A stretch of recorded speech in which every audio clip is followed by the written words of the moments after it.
Ce site, c'est un site sur le plateau à Kosso, pas loin de mon village natal, Yala, dans le canton de Haute-Adi. Donc nous avons assisté dans notre enfance à comment est-ce que cet espace était boisé. C'est au vu de sa destruction progressive qu'un moment de bascule arrive quand tout le monde arrive à faire le constat que nous ne pouvons pas continuer comme ça. Qu'est-ce que nos enfants, nos petits-enfants viendront voir? Je dirais que c'est une initiative collective qui s'est réveillée il y a 4 ans de cela par une réunion au niveau du village de Yala où les jeunes se sont agglomérés autour du comité de développement local, le chef du village même étant un des moteurs pour dire nous allons constituer un comité de veille et de surveillance de la forêt pour que les gens ne viennent plus couper l'arbre pour faire la carbonisation, etc. Donc nous n'avons fait qu'accompagner en nous alliant à d'autres compatriotes d'autres coins du Togo qui ont déjà expérimenté cette initiative de forêt communautaire. En tant que coordonnateur national des éco-villages, nous sommes appelés à accompagner les localités qui s'engagent dans la conservation des écosystèmes forestiers. Et le village de Yala non seulement dispose du potentiel forestier naturel, mais également c'est une communauté qui s'est engagée dans sa conservation. Donc nous sommes là aujourd'hui pour visiter cette forêt qui est une initiative locale de création de forêts communautaires et voir dans quelle mesure cette initiative-là peut être soutenue par nos partenaires en intégrant le village de Yala dans la liste des éco-villages et également dans le projet de Global Eco-Village Network qui est une organisation internationale qui regroupe les éco-villages également.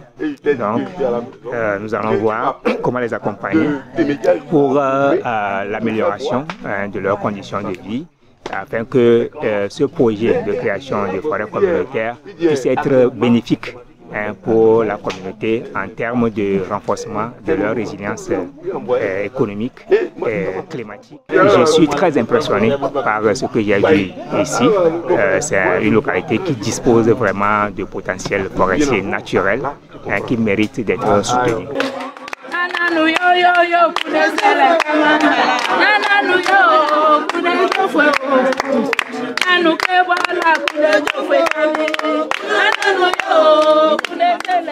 La grande première sensibilisation, ça a été fait le 26 mars 2023. C'est cette sensibilisation qui a rassemblé beaucoup de personnes et des autorités aussi étaient là. Et en ce jour-là, on avait fait appel au président des apiculteurs du Togo pour sensibiliser la population sur les techniques de production et de récolte du miel. Depuis ce jour, il y a une équipe de suivi dont je suis un membre qui a intensifié les sensibilisations. Et il faut comprendre que ces gens d'initiative ont besoin du temps parce qu'il faut amener la population à s'approprier la notion de protection de l'environnement. Donc ça, il faut une sensibilisation continuelle.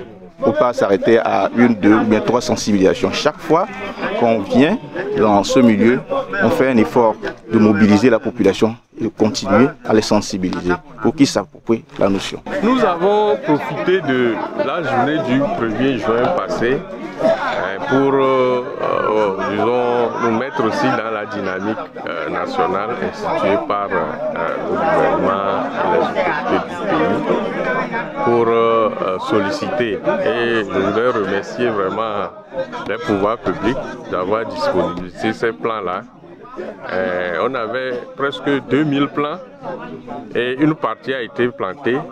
Aujourd'hui, on a fait encore une partie. Et on va continuer dans cette dynamique.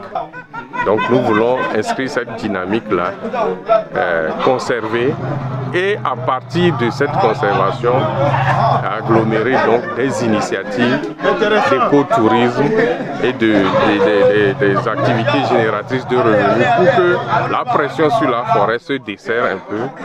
Dieu merci, on a des partenaires qui commencent aussi par venir en appui.